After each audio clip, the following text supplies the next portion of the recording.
Okay, I have a bit of a story to tell. Just give me a second to take my shoes off. My feet are burning! Much better. Anyway, I just got back from receiving my IEP forms from the Phoenix Union High School District main offices. For those of you who don't know what an IEP is, it's basically a meeting that you have in high school where you, your parents, and people who know how you've been going along through school, whether it be, in my case, your homeroom teacher or your social worker, sits down and basically discusses how you have progressed throughout high school. The reason why I had to do this is because I had to go to Desiderata, which is an alternative program. The reason I went to Desiderata? Asperger's syndrome. Now, if Miss Sanchez or Miss Flo, my homeroom teacher and social worker, are watching this, and they're starting to freak out, "Oh no, he thinks he has Asperger's syndrome again!" Let me be clear, I'm not saying I have that anymore. I'm saying that that's the reason I went to Desiderata. You may now put your pitchforks and cyanide away. So, yeah, basically I was going to the main offices because of that. Anyway, I've actually noticed something about people who have at least been labeled with a learning disability. And that is, even if you have your learning disabilities under control, and you walk into a place specifically for you,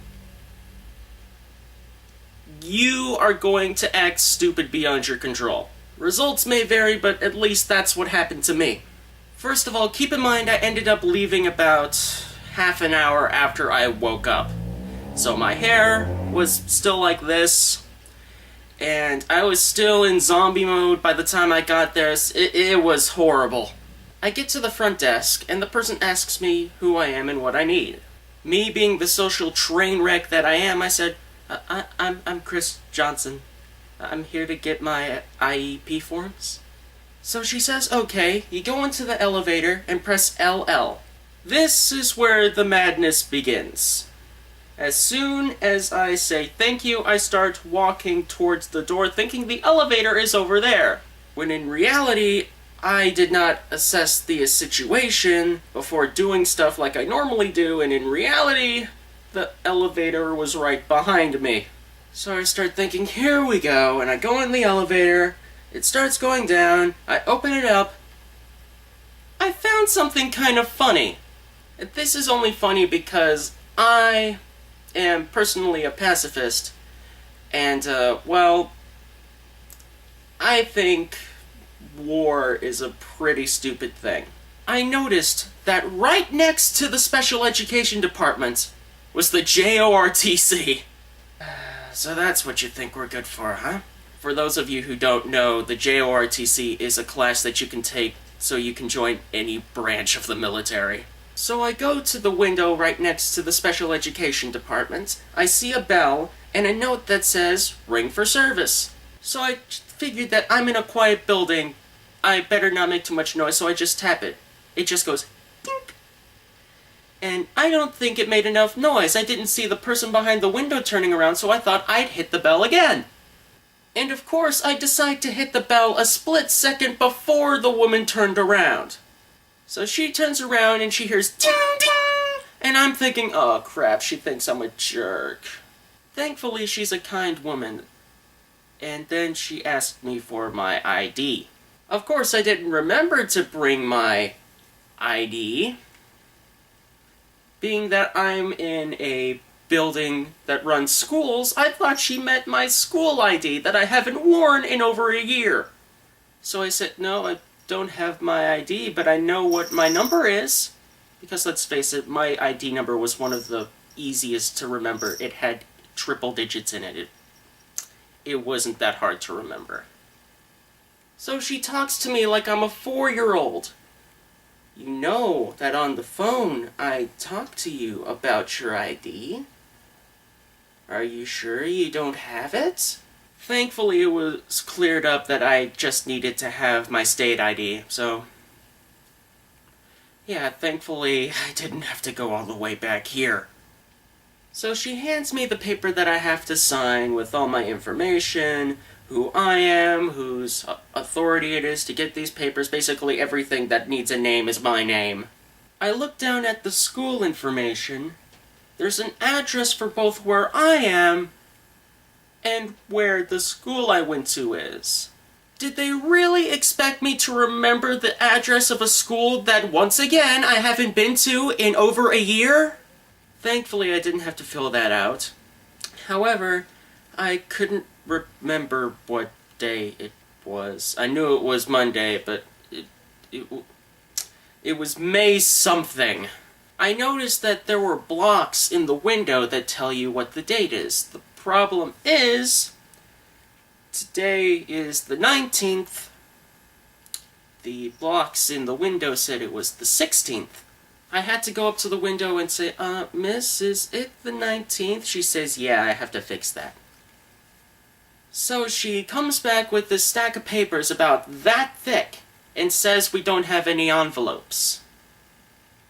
Okay, I used public transportation to get here. I don't think not having an envelope is a good idea.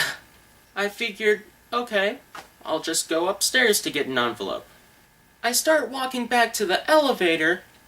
A split second before I press the button, I hear her call my name and say, "You forgot your ID."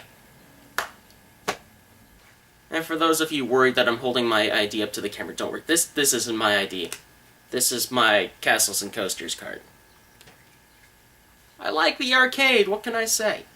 So I walk over, I get my ID, I press the button. Normally the button lights up, but it didn't this time for some bizarre reason. So I'm just standing there staring at the button, hearing an elevator come down, but at the same time, is this thing working?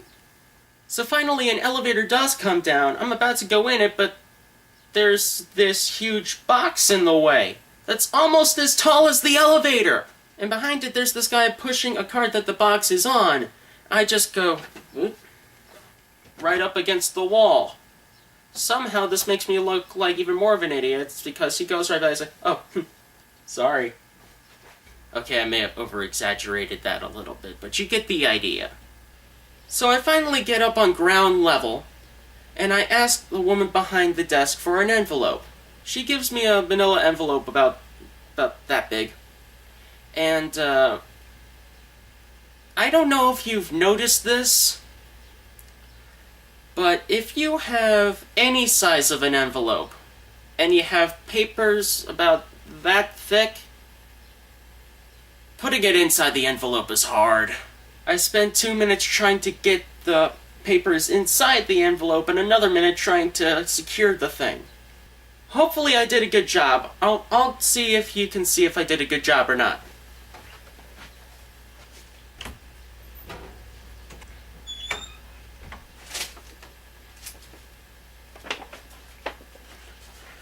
Alright, did I do a good job? Is it in there securely? I know this is open slightly, but it'll do.